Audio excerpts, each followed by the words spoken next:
Boa noite a todos. Hoje vamos estudar um pouco da poesia de Matsuo Basho, talvez o maior poeta japonês.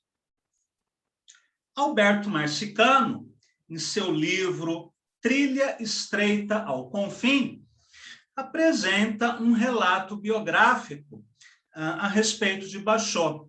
Vamos ler alguns trechos. Matsuo Basho nasce em 1644, em Ueno, pequena cidade japonesa da província de Iga. Aliás, a província de Iga, ela é muito conhecida, né, pelo fato de que havia muitos ninjas, né, nessa região. Seu pai, Matsuo Yosaemon, era um samurai a serviço do shogunato da família Todô, que vivia como professor de caligrafia. Mas a sorte de Basho estaria traçada aos 9 anos, ao tornar-se amigo do jovem Todo Yoshimada, herdeiro do poderoso clã. Ambos são iniciados na arte da poesia, sob a orientação de Kitamuro Kigin, discípulo do renomado Teitoku. Basho adota o nome literário de Sogo e seu companheiro o de Senjin. Estudam com este mestre, anos a fio, a caligrafia, a poética japonesa e o verso clássico chinês. O primeiro haikai de Basho data de 1662, quando contava com 18 anos. Chegou a primavera, ou se foi o ano velho, véspera do ano novo. Vamos abrir aqui um parênteses para falarmos um pouco a respeito da formação de um samurai. Há um livro que se chama Ciropédia ou A Educação do Príncipe,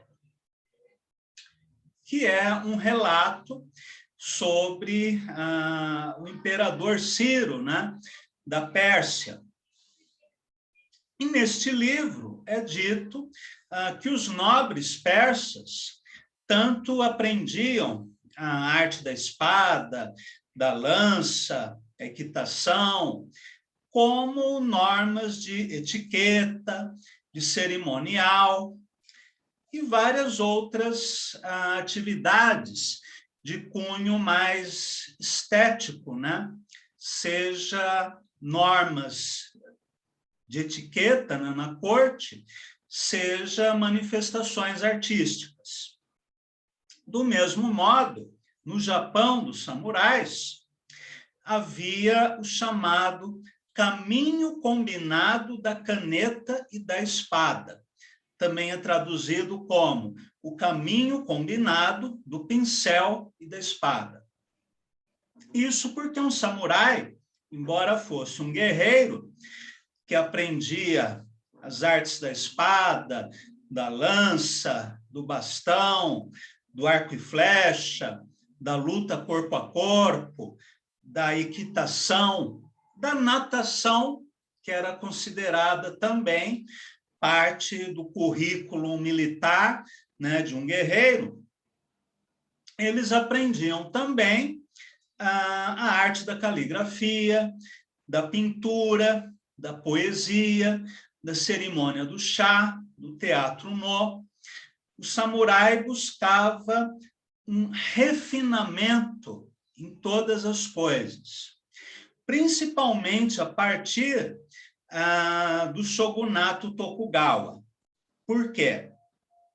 Porque antes do shogunato Tokugawa, os vários clãs de samurais lutavam entre si para saber quem seria o clã dominante em todo o Japão. Qual seria o senhor da guerra que conseguiria unificar o Japão. Inclusive, é um seriado na Netflix, se não me engano, se chama As Guerras dos Samurais, que trata do Hideyoshi, do Oda Nobugawa, do próprio Ieyasu Tokugawa, que eram aqueles chefes militares que lutaram pela oportunidade de unificar o Japão e de governar o Japão na forma de uma ditadura militar, não um shogunato, na qual o imperador exercia um papel mais religioso e simbólico. Pois bem, Tokugawa consegue vencer os seus adversários, unifica o Japão e, com isso, os samurais deixam de ter, na guerra, a sua principal ocupação. Porque Tokugawa não apenas unifica o Japão, como ele isola o Japão do resto do mundo e evita aventuras guerreiras em outros países, ao contrário do Hideyoshi, por exemplo, que invadiu a China, invadiu a Coreia. O Tokugawa preferia manter o Japão unido e em paz. E aí, o que você faz com milhares de guerreiros quando não há guerras para eles lutarem? Os samurais passaram a trabalhar na administração pública. Além de serem suzeranos, né, que administravam feudos no Japão, muitos deles também se ocuparam em cargos públicos. Então, você tinha os daimyos, que eram senhores feudais, cada daimyo tinha o seu próprio exército particular, né, de samurais, que nunca poderia ser uma ameaça ao shogunato, e também tinha aqueles samurais que trabalhavam no serviço público. E Tokugawa achou que seria sensato dar outras atividades para os samurais. Então, vamos estudar filosofia, vamos estudar Confúcio, Lao Tzu, Ui Xing, né, os clássicos chineses e japoneses, vamos estudar pintura, caligrafia, poesia, buscando um grau máximo de refinamento do espírito. É a partir daí, inclusive, que as artes marciais começam a ser reformuladas. Por exemplo, o Kenjutsu é uma arte que eu pratico. Em sua origem, o que era o Kenjutsu? Uma arte de matar. Como vamos matar mais pessoas do modo mais rápido e eficiente no menor tempo possível. Você está num campo de batalha, você tem uma lança ou uma espada, ou um arco e flecha, e você está lá para matar pessoas. Pois bem, acabam as guerras. Aí as artes marciais são repensadas. O Kenjutsu se torna uma arte mais espiritual. Você não tem tanta necessidade em aprender técnicas infalíveis para matar pessoas. Claro, ainda se treina até hoje o Kenjutsu como arte marcial. Porém, uma arte marcial filosófica, uma arte marcial espiritualizada, em que você não quer apenas vencer um inimigo externo, você quer vencer o seu medo, a sua raiva, a sua inveja, o seu ciúme, a sua cobiça, a sua aversão, a sua ignorância, aquilo que o budismo chama de venenos mentais. Então, as artes marciais são redimensionadas, pensando num aprimoramento pessoal. Depois da ameaça de bombardeio da costa japonesa pela esquadra norte-americana do Comodoro Perry, no final do século XIX, o Japão se abre para o Ocidente, né, cai o shogunato, o imperador volta a ter alguma voz ativa, né, na política, e as artes marciais passam por uma nova transformação. Elas deixam de lado a partícula jutsu, que significa técnica, e passam a adotar a partícula do, que se chama caminho. Então, o kenjutsu, a técnica da espada, a arte da espada, torna-se o kendo, o caminho da espada, que depois se transformou no que é hoje, né, um esporte de competição, em que você pode atingir apenas a cabeça, o peito e o antebraço, né, do seu parceiro. Partes do corpo que eram protegidas pela armadura. Portanto, em termos de combate, o kendo seria inútil. Enquanto o kenjutsu, ele continua mirando as axilas e outras partes do corpo que não tinham proteção na armadura do samurai. Bem, o kyujutsu, né, a técnica do arco e flecha, se torna o kyudo, uma arte competitiva, né, de arco e flecha. O jujutsu se transforma em judô e assim por diante. Mas essa é uma outra história. Mas tudo isso para falar que os samurais da época de Basho, eles cultivavam a etiqueta, cultivavam a filosofia, as belas artes, e junto com tudo isso, também os treinos marciais.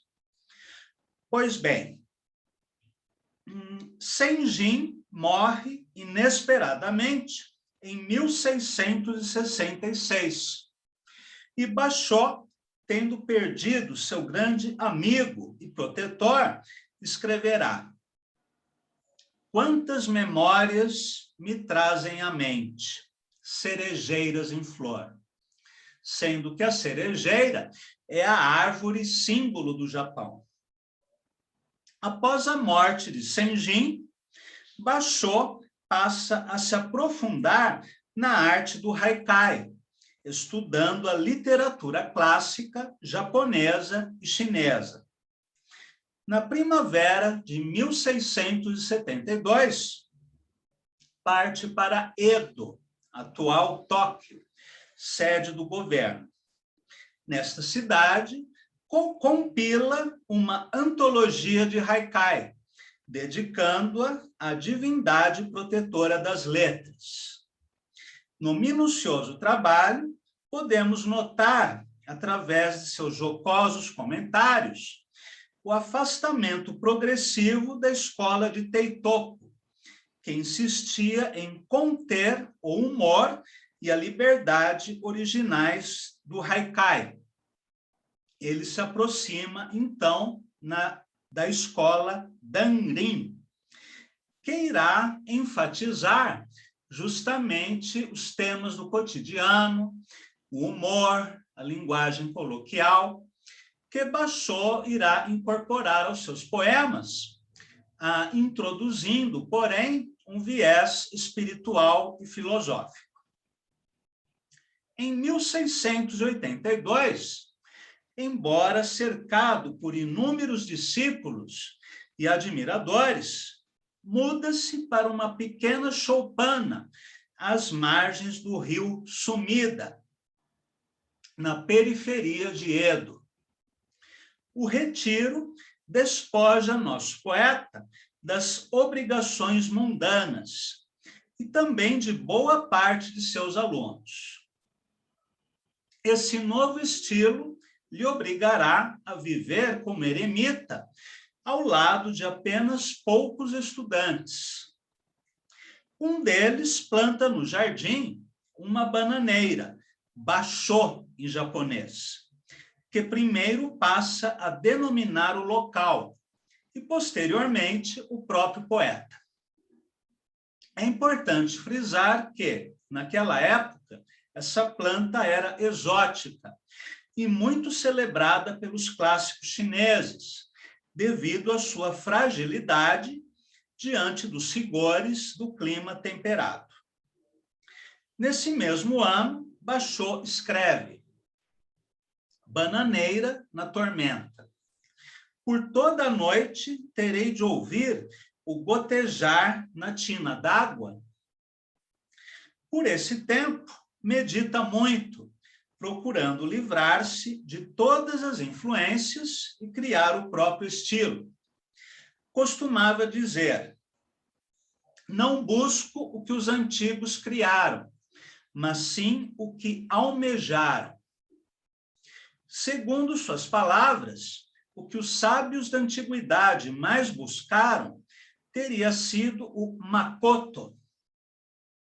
Esse termo, traduzido geralmente por verdade ou essência, é a versão japonesa daquilo que os chineses designavam como atitude do homem perante os deuses. O compêndio Shuang Jung, Bíblia do Neoconfucionismo, definiu esta palavra como: se não estás esclarecido a respeito do bem, não és imbuído de makoto. E ainda, makoto é a lei suprema do universo. Junto com makoto, um outro conceito importante é o de kokoro, ou seja, coração, no sentido da sinceridade. Um exemplo de sinceridade, agora aplicado, né, no campo das artes marciais, por exemplo, dentro do Kenjutsu, nós temos katas, né, técnicas que são praticadas em dupla. Então, eu vou executar um ataque e o meu parceiro vai executar a defesa. Se eu realizo um ataque meia-boca, um ataque muito devagar, né, frágil, se eu detenho a espada antes de atingir o parceiro, enfim, se eu faço um ataque falso, né, de mentirinha, o meu parceiro não vai ter que aplicar uma defesa correta, porque ele sabe que eu não vou atingi-lo. Então, a defesa dele também vai ser meia boca. Aí o meu sensei sempre fala, né? Ataquem com sinceridade, né? Com coração, com kokoro. Isso não significa que você vem com a espada com tudo, né? Para arrebentar a cabeça do parceiro, não é isso. Mas faça um ataque real, para que ele faça uma defesa real, para que haja verdade nisso que está sendo feito, para que seja algo do coração. Claro, sempre há o risco de você machucar o colega, mas depois de um certo tempo de treino, você percebe isso e antes que a espada possa machucar o parceiro, aí sim você detém. Mas quando você percebe que se você não parar, você vai machucá-lo. Agora, é necessário ter essa sinceridade na prática.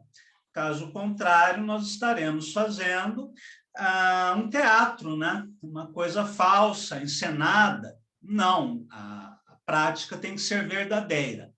Então, esses dois conceitos são importantes. O de makoto, que remete a essa lei suprema do universo, né? Que também pode ser traduzida como verdade e essência, e kokoro, que quer dizer sinceridade, né? O que vem do coração. Isso tanto nas artes marciais, quanto na poesia, quanto em todas as artes japonesas. Como salientou o seu discípulo Toho, teria sido Basho quem introduzira este princípio no Haikai.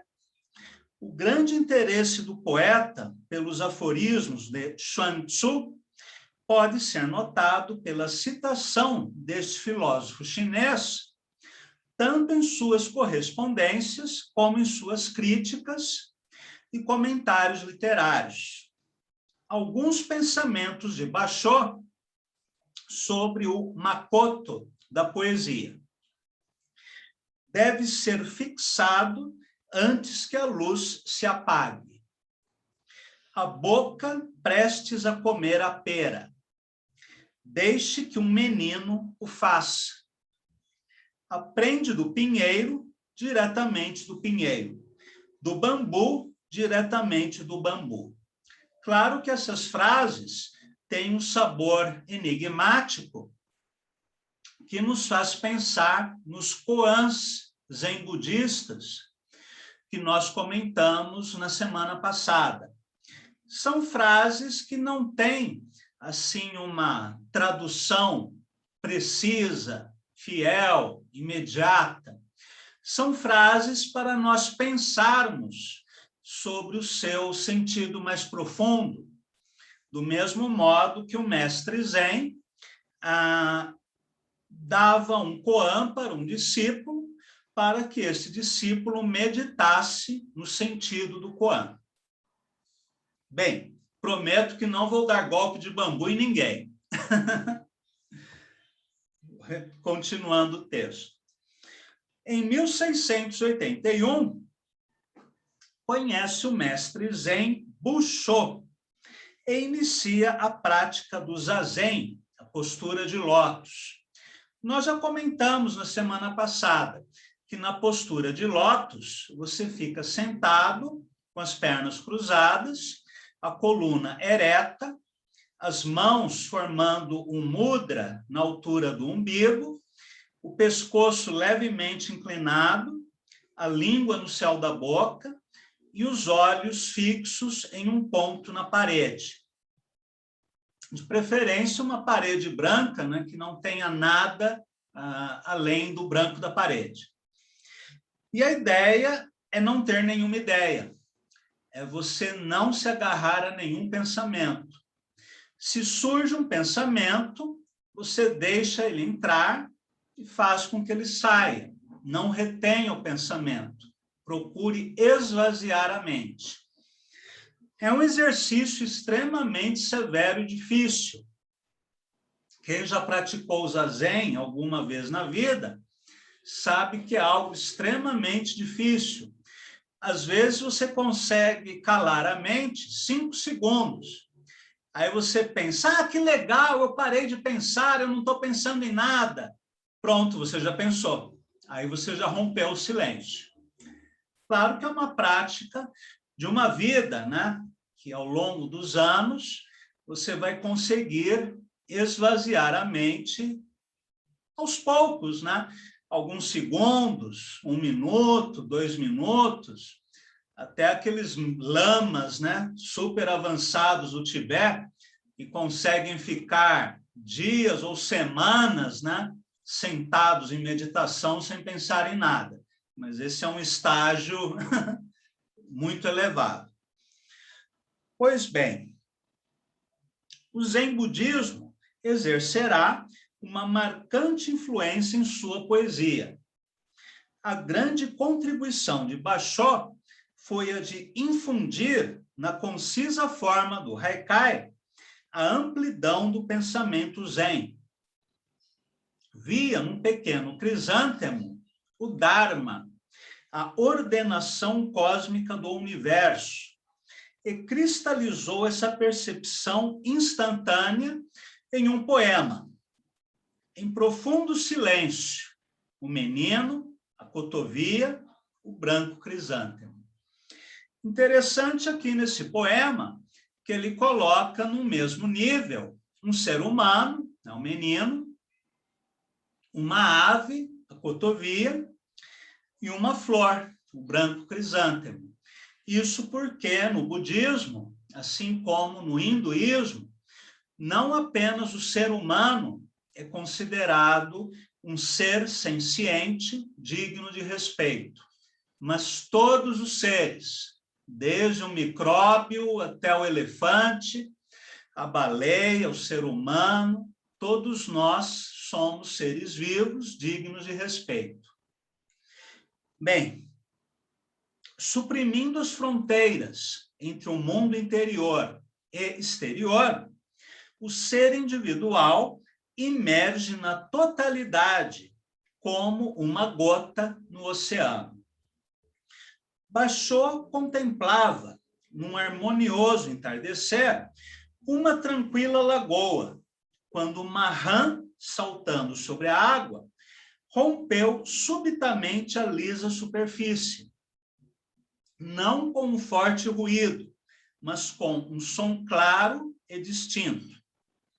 Ao ouvir este som cristalino, o poeta fluiu, quase que involuntariamente, leve e simples, sem artifício algum, o seguinte poema, o mais conhecido de Basho. Velha lagoa, mergulha a rã, fragor de água. O haikai é o olho do furacão, o profundo toque de um gongo de bronze, o iridescente relâmpago que inesperadamente reluz na escuridão da noite. O haikai é o satori, o despertar zen, que repentinamente surge no caminho. Ao sol da manhã, uma gota de orvalho, precioso diamante. Podemos pensar também em epifanias. O Alberto Marcicano fala aqui em satori. O que vem a ser o satori? A iluminação brusca. Havia duas escolas no Zen budismo chinês. Uma escola da iluminação gradual e outra escola da iluminação súbita. A escola da iluminação gradual acreditava que a mente era como um espelho, que ao longo de muitos anos foi acumulando pó. Você não consegue limpar o espelho com um único passar de pano, né? Você precisa lustrar, né, o vidro do espelho, molhar o pano com água, enfim, dá um certo trabalho para você lustrar esse espelho. A mente, do mesmo modo, demoraria algum tempo até chegar à iluminação, até chegar à purificação da mente.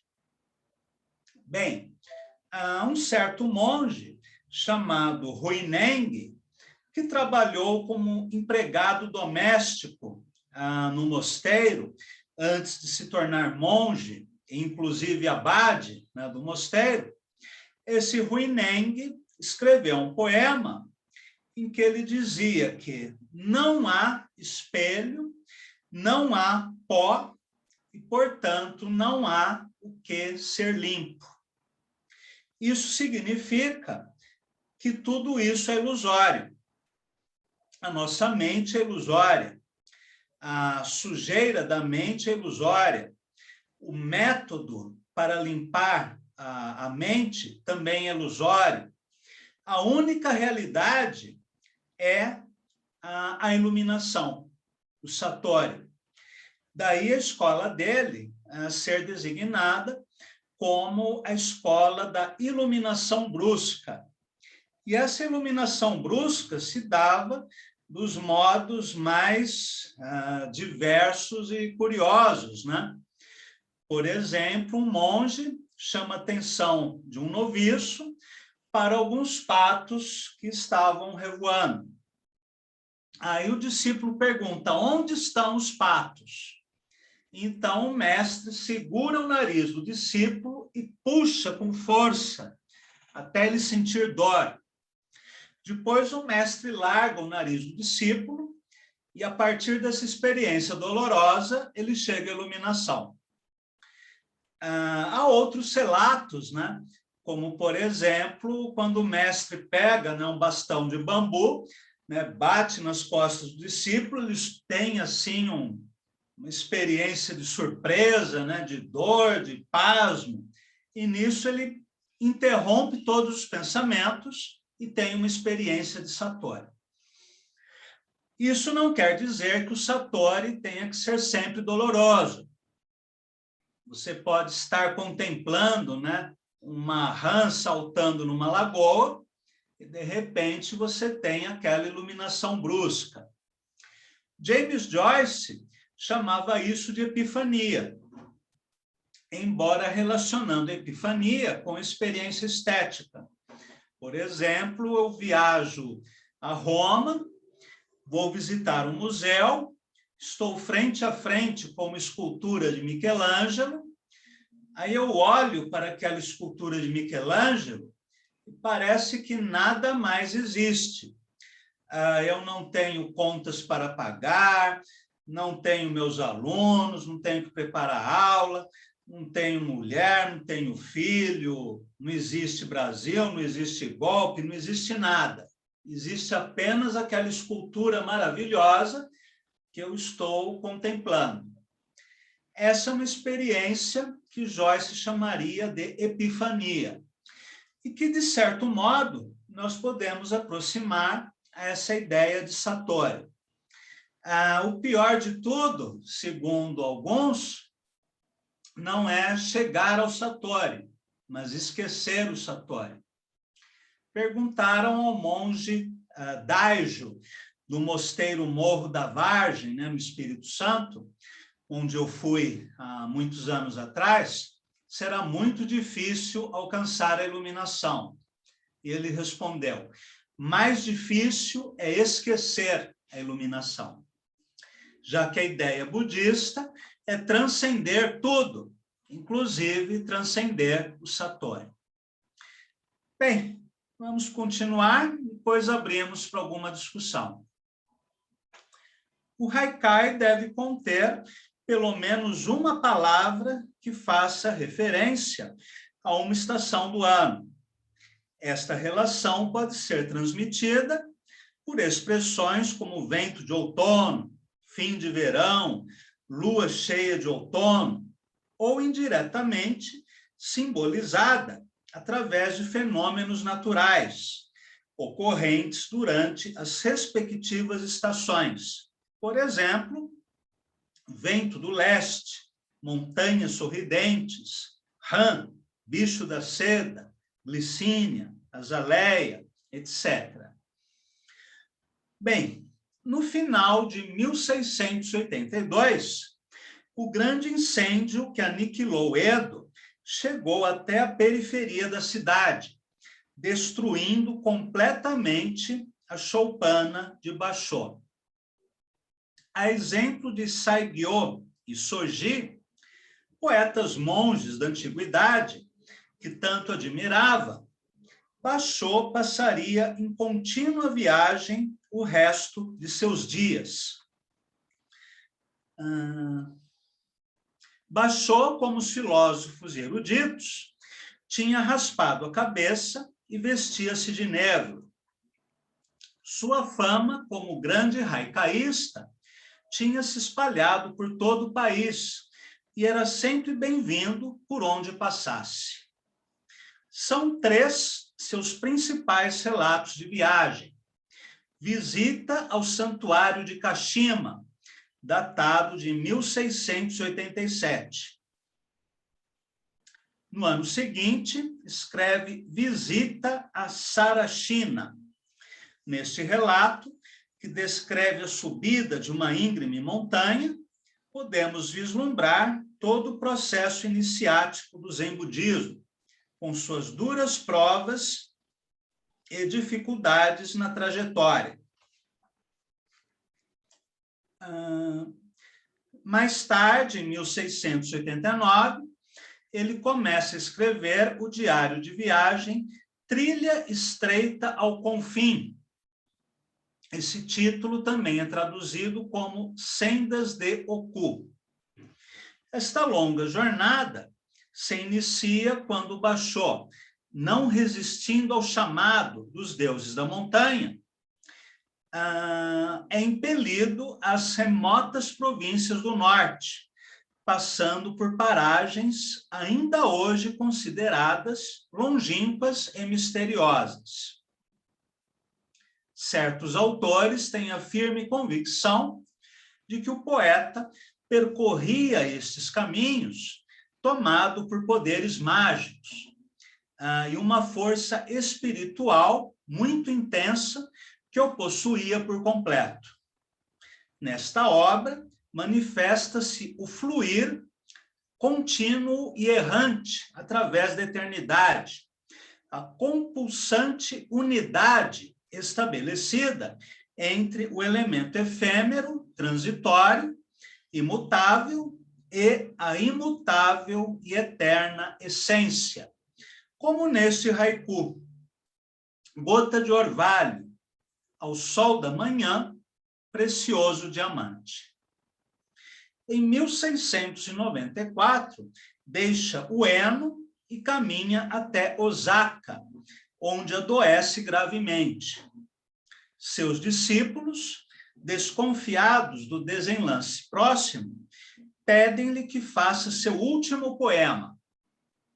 Basho lhes responde que, nos últimos 20 anos, todos os seus haikais tinham sido escritos como o poema de morte. Na mesma noite, tem um sonho e, ao acordar, escreve seu derradeiro poema. Fim da viagem. Meus sonhos rodopiam pelo seco descampado. Levado à casa de um florista, morre cercado de amigos e alunos.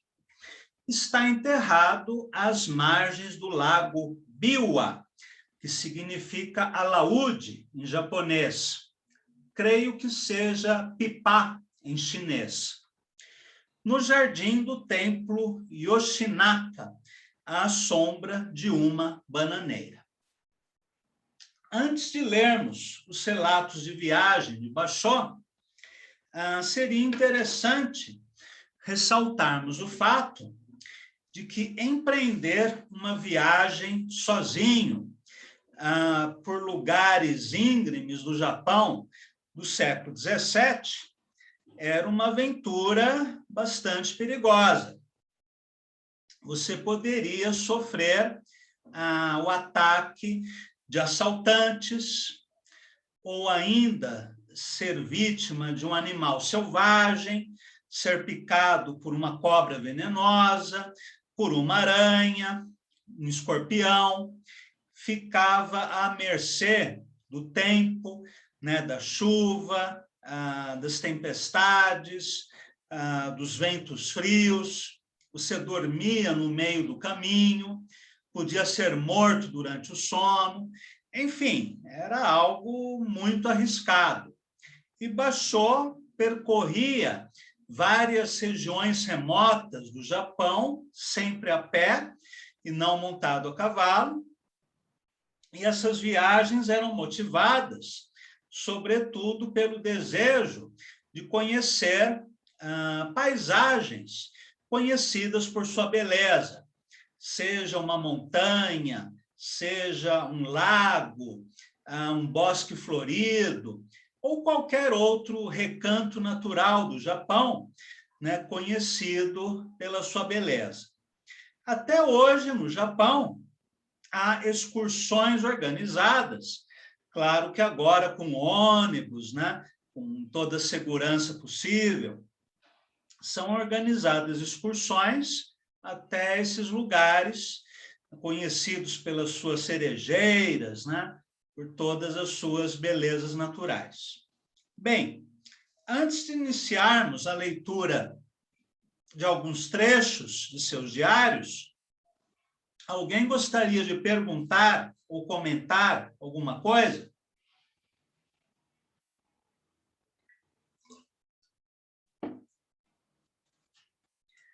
Se não, nós continuaremos.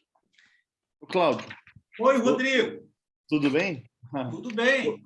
Eu tenho esses sendas de Oku aqui, um xerox, assim. É o que nós vamos ler agora. Ah, tá. Essa tradução você considera boa também? É a melhor. Ah, que melhor legal. Tradução.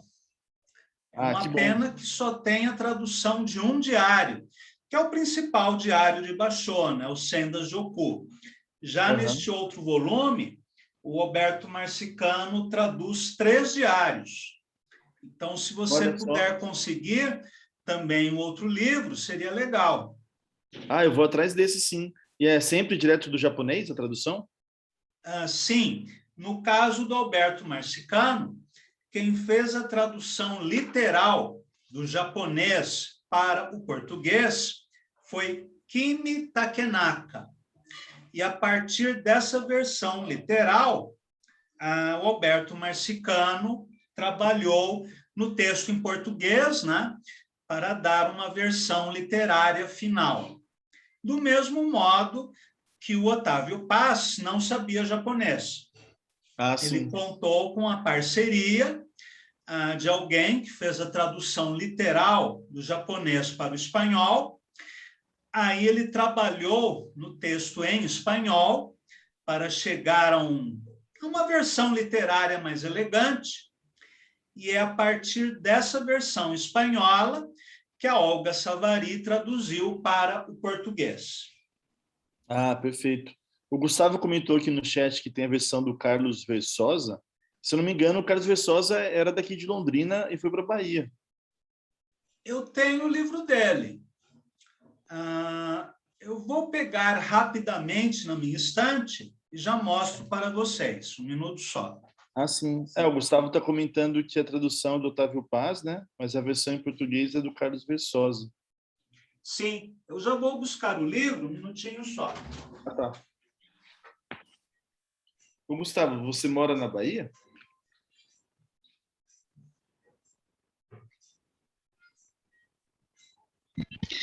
Não, Rodrigo, eu sou de Pernambuco, mas eu conheci o livro do Carlos Versosa em um grupo de Facebook, na época da minha pesquisa do mestrado. Então, eu tenho esse livro que é maravilhoso, assim, porque você tem a tradução do Sendas de Oku, a versão em espanhol é do Otávio Paz, mas foi o Carlos Versosa que traduziu para o português. E no final tem um pós-fácil, que é um panorama do Haikai no Brasil, é bem interessante. Ah, mas e qual que é o título do livro, Gustavo?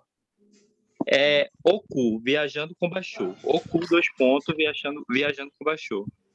Ah, que legal. Vou anotar aqui, vou atrás, então. Oku, Viajando com Bachô. Perdão. É esse livro aqui, Viajando com Bachô. Ah, capa bonita, né? Sim, é um livro bem completo. E deixa eu ler só o índice. Oi? A minha versão é um pouco mais antiga. A capa dele é branca com uma figura, um sol, né, vermelho, né? Ele é todo branco. Certo. A minha versão é dos anos 80 ou 90. Aqui não tem a data. Além do só o índice. A poesia de Matsuo Bashō, né, um ensaio do Otávio Paz. A tradição do haiku, né, por Otávio Paz, a biografia de Bashō, Sendas de Oku, né, a partir da versão do Otávio Paz e de Eikishi Hayashiya. Depois tem um texto sobre a presença do haikai na poesia brasileira, em que o Carlos Versosa vai mapear, né, o haikai escrito no Brasil. É um livro muito interessante, eu recomendo a vocês. Vale a pena. Eu vou atrás com certeza. Vale a pena. Quem sabe na estante virtual ou no Mercado Livre você encontra. Alguma outra pergunta ou comentário? Se não, vamos ler a versão do Otávio Paz e da Olga Savary. Deixa eu ver a partir de qual página, assim o Rodrigo pode acompanhar. A partir da página 47. Vamos lá. Os meses... esperar ele achar a página. Então, é um diário de viagem em que o texto em prosa é intercalado por vários haikais. Os meses e os dias são viajantes da eternidade. O ano que se vai e o que vem também são viajantes. Para aqueles que deixam flutuar suas vidas a bordo dos barcos ou envelhecem conduzindo cavalos, todos os dias são viagem e sua casa mesma é viagem. Entre os antigos, muitos morreram em plena rota. A mim mesmo, já há muito tempo, como giro de nuvem arrastada pelo vento, agitavam-se em mim pensamentos de perambulação. Depois de ter percorrido a costa durante o outono passado, voltei a minha choça às margens do rio e varri suas teias de aranha. Ali me surpreendeu o término do ano. Então me veio a vontade de atravessar o trecho de Shirakawa e chegar a Oku, quando a névoa cobre céu e campos. Tudo o que eu via me convidava à viagem. Tão possuído estava pelos deuses que não podia dominar meus pensamentos. Os espíritos do caminho me faziam sinais e não podia fixar minha mente, nem podia me ocupar de nada. Remendei minhas calças rotas, troquei as tiras de meu chapéu de palha e untei minhas pernas para fortalecê-las. A ideia da lua na ilha de Matsushima preenchia todas as minhas horas. Cedi minha cabana e fui embora para a casa de Sampu, para esperar aí o dia da saída. Em um dos esteios da minha choça, pendurei um poema de 8 estrofes. A primeira dizia assim: outros agora em minha choça, amanhã casa de bonecas. O Paulo Leminski traduz esse haikai de outra maneira. A cabana de ervas secas, o mundo tudo muda, vira casa de bonecas. Muito bem. Vamos ler o primeiro episódio. Oi? Ô, Cláudio, quando ele fala pendurei um poema de 8 estrofes, não é o conceito que a gente tem de estrofe, assim? Pois é. Deixa eu ver aqui a nota do Otávio Paz. Ele diz, mais exatamente, uma série de 8 poemas, Renga no Haikai. Basho cita somente o poema inicial, o terceto, né, o Roku. Então, é aquilo que nós já vimos, né, do poema coletivo. Inclusive, muitos poemas apresentados nesse livro serão na forma de Renga no Haikai, naqueles trechos de viagem em que ele percorreu, né, os caminhos junto com amigos ou discípulos. Então, é isso. Ok. Muito bem. Partida. Saímos no dia 27 do terceiro mês.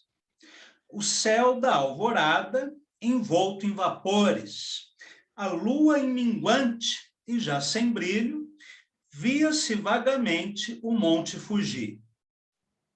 A imagem dos ramos das cerejeiras em flor, de Ueno e Yanaka, me entristeceu e perguntei se alguma vez voltaria a vê-los.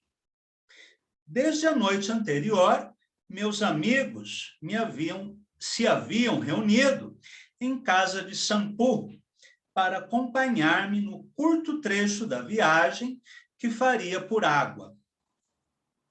Quando desembarcamos no lugar chamado Senju, pensei nos 3.000 ri de viagem que me aguardavam e meu coração se oprimiu. Ri, no caso, diz respeito a um registro de distância. Enquanto via o caminho que talvez ia nos separar para sempre, nesta existência irreal, chorei lágrimas de adeus. Vai-se a primavera, queixas de pássaros, lágrimas nos olhos dos peixes. Paulo Leminski traduz de outra maneira. Quando vendi minha cabana, de pé sobre o caminho que talvez ia nos separar para sempre nesta vida, que é como um sonho, Chorei lágrimas de despedida. Primavera, não nos deixe. Pássaros choram, lágrimas no olho do peixe. Claro que Leminski toma algumas liberdades, sobretudo em função de efeitos visuais e sonoros. Este poema foi o primeiro de minha viagem. Pareceu-me que eu não avançava ao caminhar. Tampouco as pessoas que tinham ido se despedir de mim se afastavam, como se não quisessem se mover, até me ver desaparecer. Dois conceitos importantes que a gente encontra nesse relato. Primeiro é o da impermanência, né? Que tudo muda o tempo todo.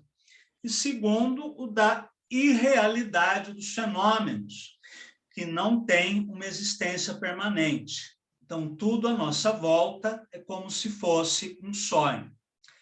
Rodrigo, quer perguntar alguma coisa? Não, é que eu acho muito moderno o Basho falar essas coisas, né? Pareceu-me que eu não avançava ao caminhar, fala dos espíritos do caminho. É uma visão de mundo, de uma ontologia diferente, assim, não sei, né? Não é? Sim, inclusive lembra muito os poetas beats norte-americanos, né? Então, super, né? Eu cheguei nos haikais, assim, um pouco no Basho via o Kerouac, né? E os beatniks. Aliás, tem um livro do Kerouac bem legal de haikai também, né? Sim, eu tenho. Se não me Né? engano, a tradução é do Cláudio Willer. Cláudio Willer, é muito bom. E tem uns haikais aí que são ótimos, assim, não cumpre as regras, né, tradicionais, mas são lindos, né? Sem dúvida. E tem um livro do Kerouac, não sei se você leu, chamado Vagabundos do Dharma. Não li. Vagabundos Iluminados. Tá. Que eu não li, mas eu ouvi falar desse livro. Leia, você vai gostar bastante. É uma legal. biografia romanceada do Gary Snyder, né, um dos expoentes, né, da geração Beat, que foi aquele mais próximo da cultura zen budista, do Haikai, né, do Japão. E ele também ele era alpinista.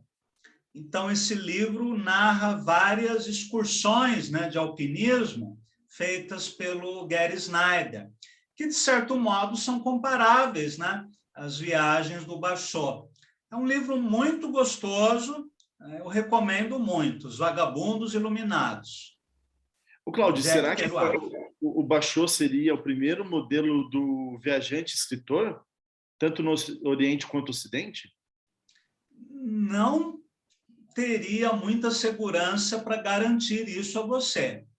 Até porque antes do século XVII, né, na China, nós já tínhamos, por exemplo, um Li Bai, né, ou Li Taipo, que também foi um poeta viajante, isso alguns séculos antes. Pode ser que haja outros, né, na Grécia, em Roma, enfim, seria muito arriscado dizer que Basho foi o primeiro. Mas ele, de certo modo, é o arquétipo, né, do poeta viajante. Pode não ter sido o primeiro, mas eu acho que ele é o arquétipo. Sim, sim. Vagabundos Iluminados é do Jack Kerouac? Sim, do Jack Kerouac. E o de Haikai dele, como chama? Agora você me pegou. Eu acho que é o livro de Haikais. Deve ter na nossa bibliografia, se não eu fotografo a capa e depois eu publico no grupo. Beleza, tá bom, obrigada. Alguma outra questão?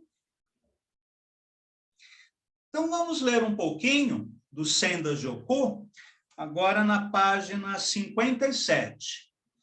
A Pedra que Mata. Esse episódio eu acho muito interessante. Próximo a Kurobane, encontra-se a Pedra que Mata. Aqui tem uma nota do Otávio Paz a respeito dela. Tramamo Nomai era a amante do imperador Konoi. Uma noite a terra tremeu e se apagaram todas as luzes do palácio. Na escuridão, se viu brotar um relâmpago do corpo da moça, e desde essa noite adoeceu gravemente o imperador. O adivinho imperial declarou que a culpada era Tamamo Nomai. Descoberta, a jovem se converteu em uma raposa de pelo cor de ouro, com 9 rabos, e fugiu para Nazu. Miura Nozuki Yoshiaki foi nomeado capitão de caçadas e conseguiu matar a raposa cor de ouro, mas o espírito da feiticeira converteu-se em uma pedra dotada de uma estranha propriedade. Os insetos que a tocavam morriam. Então, daí o nome, a pedra que mata. Próximo a Kurobane, encontra-se a pedra que mata. Como decidisse ir vê-la, o administrador do senhorio me emprestou um cavalo e um palafreneiro. Durante o trajeto, aquele homem de aparência rude me pediu que compusesse um poema. Surpreendeu-me tanta finura e escrevi o seguinte: a cavalo no campo e súbito detido o rouxinol. Detrás da montanha, junto ao manancial de águas termais, acha-se a pedra que mata. O veneno que destila continua sendo de tal modo ativo que não se pode distinguir a cor das areias em que se assenta. Tão espessa é a capa formada pelas abelhas e borboletas que caem mortas, mal a roçam. Essa é uma imagem forte, né? Salgueiro, na mesma página. Na cidadezinha de Achino estão os salgueiros trêmulos na água clara. A gente os vê entre os caminhozinhos que dividem um arrozal de outro. Tobe, o alcaide deste lugar, nos havia prometido muitas vezes que um dia os mostraria para nós. Agora, finalmente, podia contemplá-los. Passei longo tempo diante de um salgueiro. Quedou-se plantado o arrozal, quando disse adeus ao salgueiro. Bom, já são 21h15, então vamos ler agora trechos de um outro diário de Basho.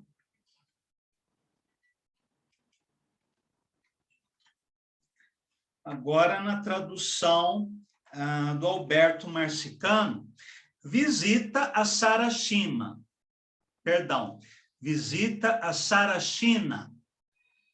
O vento de outono inspirou em meu coração o profundo ensejo de contemplar a lua nascendo sobre o alvo cimo do Monte Obazuté. Esta escarpada montanha, na província de Sarashina, era o local onde, em tempos remotos, os habitantes das aldeias abandonavam os muito idosos em meio às rochas. Aliás, esse é o tema de um filme belíssimo, né, japonês, que agora me foge o nome. Provavelmente vocês assistiram. Se alguém lembrar do título, por favor, mencione. Meu discípulo Etsujin resolveu, com muita alegria, o Rodrigo lembrou do nome do filme? Como que é a trama do filme? Em que os idosos são abandonados nas florestas e montanhas. Balada de Narayama, lembrei. Ah, tá, ok. Belíssimo filme, Balada de Narayama. Então, os habitantes das aldeias abandonavam os muito idosos em meio às rochas. meu discípulo Etsujin resolveu, com muita alegria, me acompanhar, como também um aldeão enviado por meu amigo, que nos ajudaria a transpor as difíceis passagens.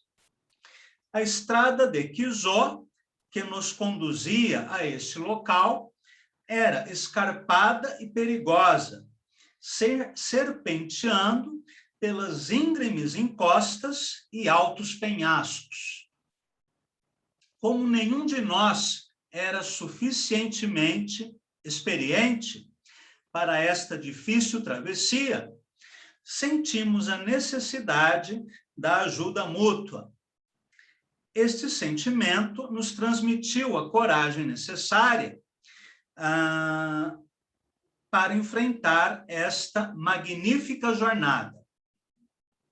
A certo ponto do caminho, encontramos um velho monge zen, carregando um pesado fardo, ofegante, com um olhar profundo e penetrante. Meus companheiros simpatizaram logo com ele e colocamos o fardo sobre um dos cavalos.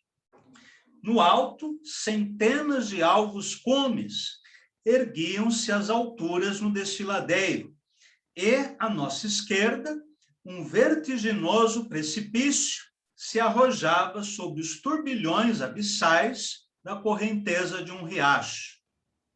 O cavalo ia tangenciando a encosta e eu não conseguia parar de pensar que um pequeno descuido nos seria fatal.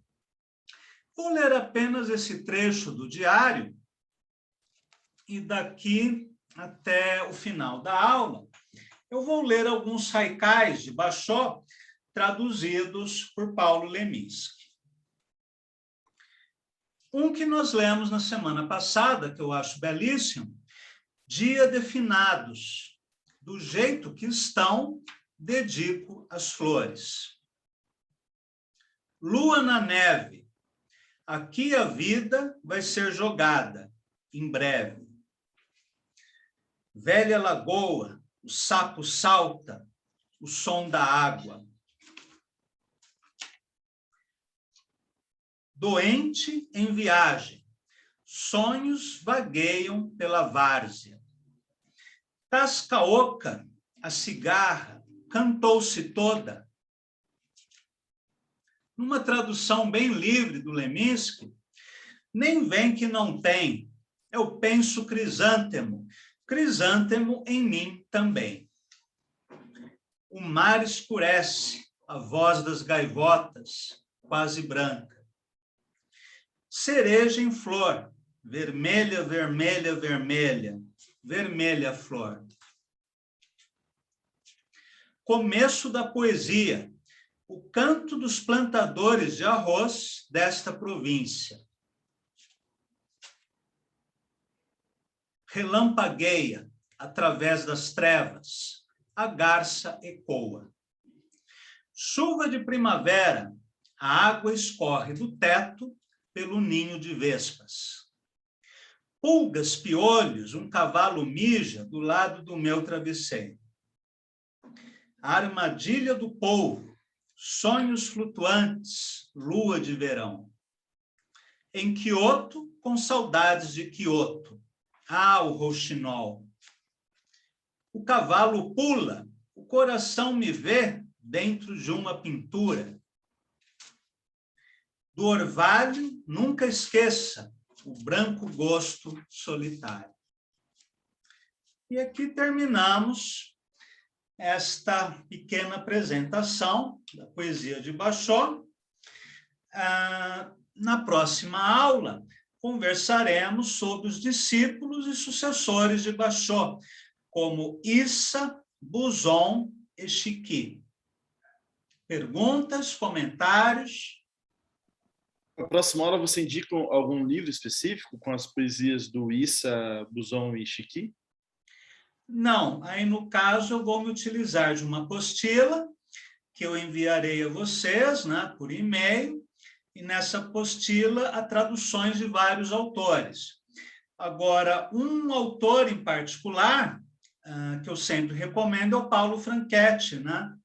Sim. Aquela antologia intitulada Haikai, eu acho imprescindível. E eu vou utilizá-la bastante nessa aula. Ok. Tudo bem. Então, é isso, meus caros. Na semana que vem, teremos feriado prolongado, né? Por causa do 7 de setembro. Então, na segunda e na terça-feira não teremos aula, voltaremos aos cursos a partir de quarta. Então, semana que vem não teremos aula, voltaremos na terça-feira seguinte.